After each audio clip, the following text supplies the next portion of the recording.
तो hey guys, आज की वीडियो में हम लोग करने वाले हैं कैश फ्लो का रिवीजन। कैश फ्लो में देखो बेसिकली 3 टाइप की एक्टिविटीज़ होती है। ये एक शॉर्ट रिवीजन होने वाला है, ठीक है। तो इसलिए फटाफट से हम लोग कवर करेंगे पूरे सारे के सारे टॉपिक्स।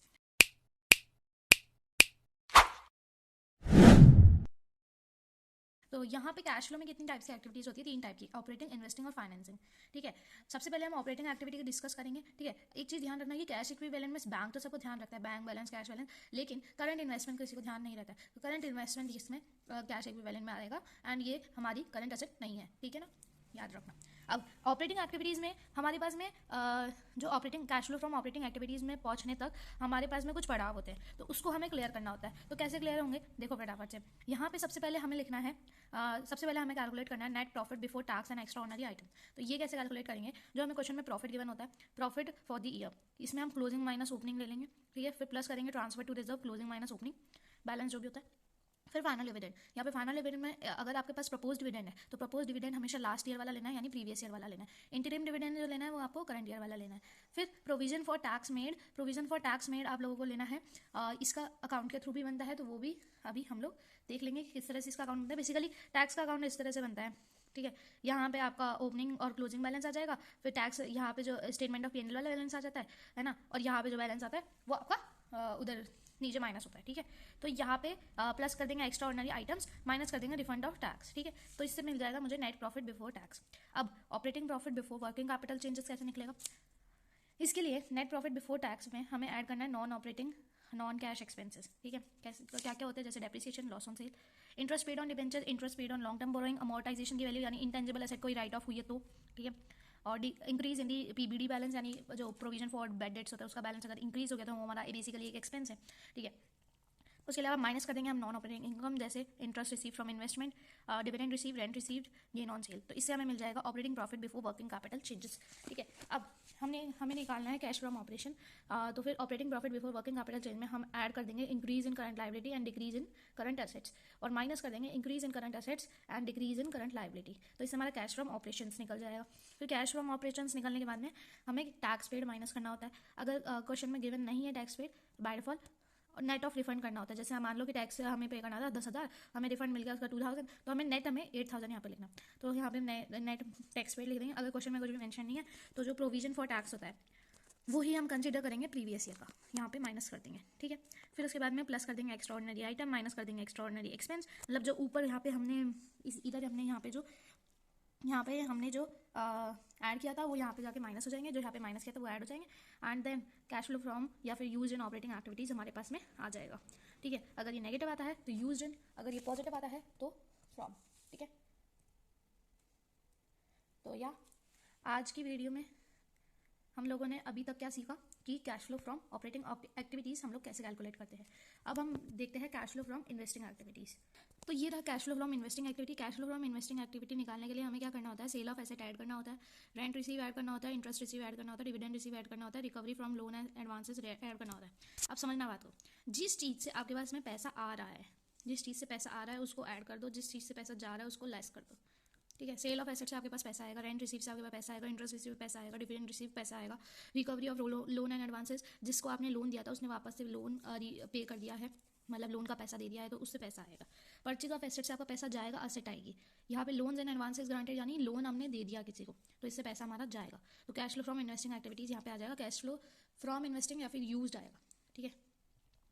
तो नेगेटिव पॉजिटिव वाला जैसे मैंने आपको बताया था, अगर यहाँ पे हमारे पास में यूज्ड आएगा तो मतलब हमारा आंसर यहाँ पे नेगेटिव में आ रहा है, ठीक है। और अगर यहाँ पे फ्रॉम आ रहा है तो यहाँ पे हमारा आंसर पॉजिटिव में आ रहा है। तो अब हम बढ़ते हैं नेक्स्ट एक्टिविटी की तरफ, जो कि होता है हमारा क्या बोलते हैं, फाइनेंसिंग एक्टिविटी, ठीक है। इससे पहले मैं आपको एक इंपॉर्टेंट चीज़ बताना चाहती हूँ। जैसे अगर मान लो कि हमारे पास में इंपॉर्टेंट पॉइंट्स की इंक्रीज़ हो रही है फिक्स्ड असेट के अंदर, इंक्रीज़ हो रही है फिक्स्ड असेट के अंदर, है ना, और कोई भी हमारे पास में वो गिवन नहीं है, फिक्स्ड एसेट या फिर इंटेंजिबल एसेट में इंक्रीज हो रही है वैल्यू, और हमारे पास में कोई भी अदर इन्फॉर्मेशन गिवन नहीं है, क्वेश्चन साइलेंट है, कोई एडजस्टमेंट नहीं है, तो फिर हम इसको मानते हैं परचेज, ठीक है। अगर इंक्रीज हो रही है तो, अगर डिक्रीज हो रही है फिक्स्ड एसेट की वैल्यू, अगर डिक्रीज हो रही है या फिर फिक्स्ड एसेट की या फिर इंटेंजिबल एसेट की सॉरी, तो यहाँ पे हम इसको सेल क्या डेप्रिसिएशन मानते हैं, ठीक है। लेकिन डेप्रिसिएशन अमोर्टाइजेशन मानेंगे किसमें, इंटेंजिबल एसेट के केस में। अब लेकिन अगर ये फिक्स्ड एसेट हमारा क्या है, लैंड है, या फिर हमारा क्या है, नॉन करंट इन्वेस्टमेंट है, तो इसकी डिक्रीज हुई ना वैल्यू अगर, तो हम क्या मानेंगे इसको, हम मानेंगे इसको सेल। ठीक है, हम मानेंगे इसको सेल।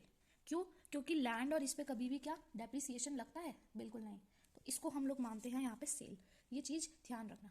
ठीक है, अब अगर मान लो कि आप लोगों को यहाँ पे प्रोविजन फॉर डेप्रिसिएशन दे रखा है, ठीक है, तो प्रोविजन फॉर, अगर प्रोविजन फॉर डेप्रिसिएशन दे रखा है, तो उसका जो क्लोजिंग माइनस ओपनिंग बैलेंस होता है ना, उसको हम डेप्रिसिएशन फॉर द ईयर मानते हैं, depreciation for the year, depreciation. अब बात कर लेते हैं प्रोविजन फॉर टैक्स के अकाउंट की, तो यहाँ पे मैं लिख देती हूँ provision for tax account.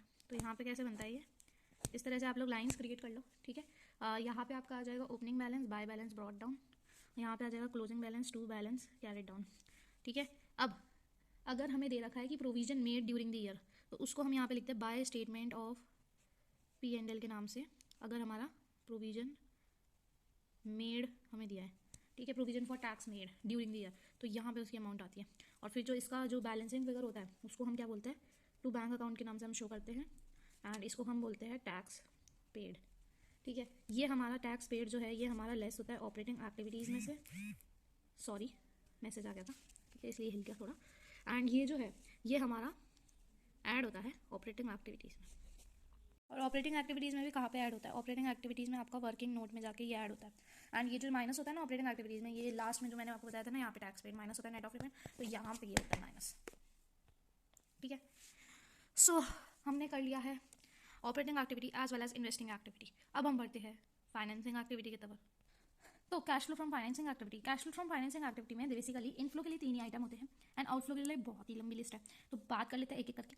Inflow में आपका आ जाता है proceeds from issue of shares, या फिर proceeds from issue of share, या फिर इसको क्या बोलते हैं हम लोग बेसिकली कि अगर आपकी शेयर्स की वैल्यू इंक्रीज हो रही है, शेयर्स की वैल्यू इंक्रीज हो रही है, तो यहाँ पे हम लिखेंगे proceeds from issue of shares और प्रीमियम को इंक्लूड करके। अगर similarly proceeds from issue of debentures होता है, प्रीमियम इंक्लूडेड होता है बट एक्सक्लूड करके डिस्काउंट को। फिर proceeds from short term borrowing और लॉन्ग टर्म बोरोइंग रेज्ड, ठीक है, शॉर्ट टर्म या लॉन्ग टर्म बोरोइंग रेज करके। ठीक है, अगर इनकी वैल्यू इंक्रीज होगी तो यहाँ पे हम लोग ऐड करके शो कर देंगे। फिर यहाँ पे payment for redemption of preference shares, payment for redemption of debenture, repayment of short term और long term loans, then payment for buyback of shares, मतलब कि अगर शेयर्स की वैल्यू डिक्रीज हो रही है तो यहाँ पे आएगी। Interim dividend paid, propose dividend paid previous year का आएगा, देन इंटरेस्ट पेड आएगा, देन आपका share issue expense, underwriting commission paid, premium on redemption of shares और डिवेंचर्स। ठीक है, तो प्रीमियम ऑन रिडेम्पशन अगर आप रिडीम कर रहे हो और तब आपने प्रीमियम पे करा है तो फिर इसके लिए हमें माइनस करना होगा क्योंकि हम लोग पे कर रहे हैं। ठीक है, तो premium on redemption of shares and debentures. ठीक है, देन यहाँ पे आ जाएगा हमारा cash flow from financing activities या फिर यूज इन फाइनेंसिंग एक्टिविटीज़। तो हमने क्या पढ़ा, कैश फ्लो को 3 एक्टिविटीज़ पढ़ी, ऑपरेटिंग, इन्वेस्टिंग, फाइनेंसिंग। ऑपरेटिंग में हमने क्या पढ़ा कि हम लोगों को सबसे पहले स्टेप कैलकुलेट करना होता है नेट प्रॉफिट बिफोर टैक्स, ठीक है, एंड एक्स्ट्रा ऑर्डिनरी आइटम्स। ठीक है, सेकंड स्टेप में हम लोग क्या करते हैं, ऐड कर देते हैं नॉन कैश एक्सपेंसेस को, है ना, और नॉन ऑपरेटिंग एक्सपेंसेस को। ठीक है, जैसे डेप्रिसिएशन, अमोर्टाइजेशन, लॉस, गेन, ये सारी चीज़ें। ठीक है, increase in the PBD balance, ये सब चीज़ें ऐड कर देते हैं। इससे हमारा क्या आ जाता है, operating profit before working capital changes. फिर उसके अंदर हम लोग क्या करते हैं, ऐड करते हैं increase in current liability, decrease in current asset, and minus करते हैं increase in current asset, decrease in current liability. फिर उसके बाद में हमारे पास आता है cash from operation. Cash from operation में हम लोग टैक्स पेड लेस करते हैं जो कि नेट ऑफ रिफंड होता है।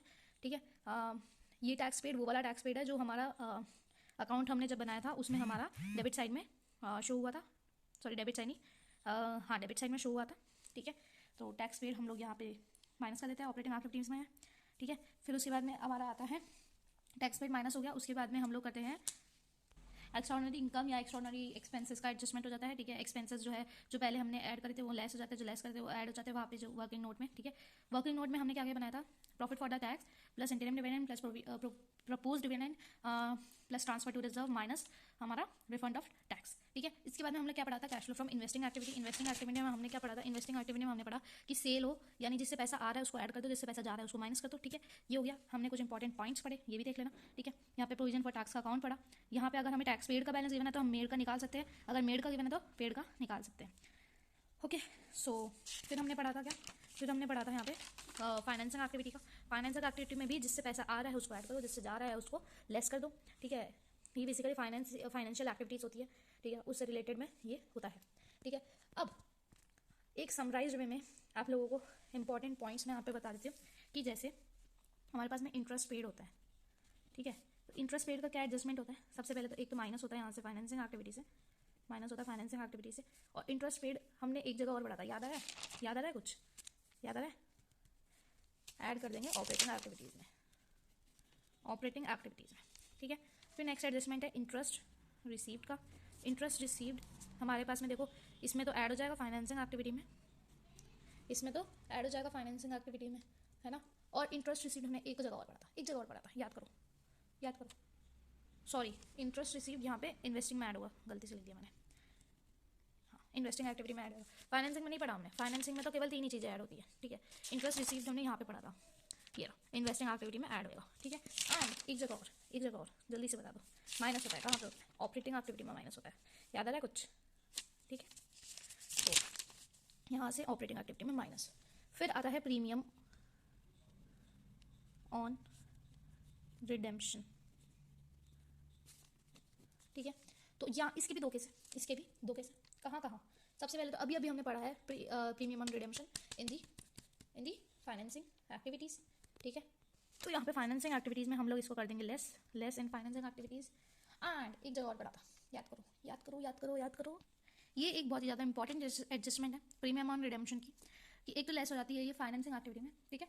अगर ये गिवन होता है तो ये हम प्रीमियम ऑन रिडेम्पशन कहाँ से पे करते हैं, प्रॉफिट से, और प्रॉफिट से पे करते हैं तो मतलब हमने प्रॉफिट में से लेस कर दिया होगा। तो अब हम इसको ऐड बैक करते हैं कब, जब वर्किंग नोट बताते हैं ऑपरेटिंग एक्टिविटीज़ में नेट प्रॉफिट बिफोर टैक्स की कैलकुलेशन में, तो इसको ऐड कर देते हैं, ठीक है।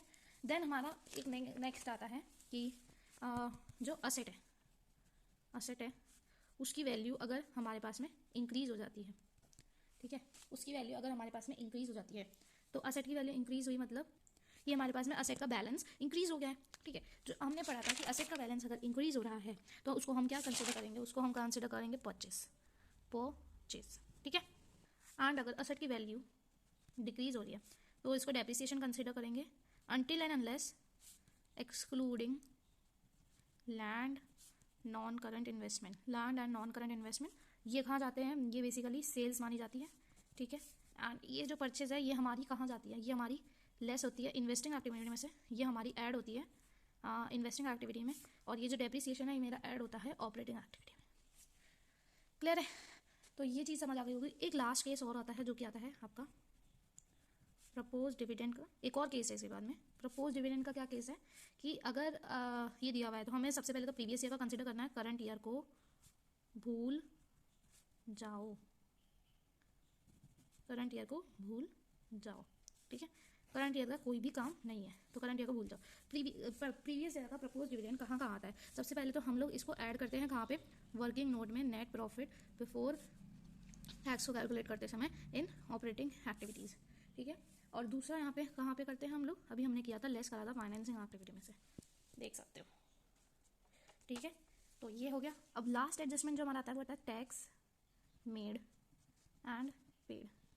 इसका मतलब क्या होता है, जो टैक्स मेड होता है ना, टैक्स मेड ये हमारा जाता है, टैक्स मेड हमारा जाता है सबसे पहले इसको मैं बता देती हूँ, ऑपरेटिंग एक्टिविटीज़ में ये ऐड होता है, एंड टैक्स पेड हमारा ऑपरेटिंग एक्टिविटीज़ में लेस होता है, कहाँ पे लास्ट में, लास्ट ये वर्किंग नोट में।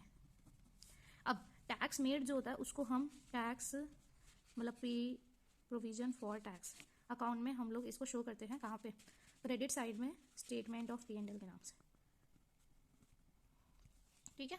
क्योंकि हम इसको वर्किंग नोट में डालते हैं, स्टेटमेंट P&L के प्रॉफिट में से हम लोग इसको माइनस लेस करते हुए शो करते हैं। एंड जो टैक्स पेड है ये हमारा जाता है डेबिट साइड में, टैक्स पेड के नाम से, हाँ सॉरी टैक्स पेड इसको कंसिडर करते हैं, एंड किस नाम से जाता है ये, बैंक अकाउंट के नाम से, क्योंकि हम इसको पे करते हैं, ठीक है। तो माइनस हो जाता है बैंक अकाउंट से, तो यहाँ पे हमारा टू बैंक अकाउंट, ठीक है। तो ये हो गई हमारी सारी की सारी एडजस्टमेंट कैश फ्लो के अंदर। इसके अलावा कोई भी एडजस्टमेंट आप लोगों को देखने को नहीं मिलेगी, ठीक है ना। ये हमारा सारा का सारा एडजस्टमेंट यहाँ पे क्लियर होता है, ठीक है। तो ज़्यादा लंबी वीडियो तो हुई नहीं है, ठीक है, ज़्यादा से ज़्यादा 15 या 20 मिनट की वीडियो हुई होगी, इसको आप 2x की स्पीड पर भी देख सकते हो, ठीक है। तो यार that's all for today, thank you so much for watching. आप लोगों को वीडियो पसंद आई होगी एंड कॉन्सेप्ट भी क्लियर हुए होंगे, सो बाय, टेक केयर।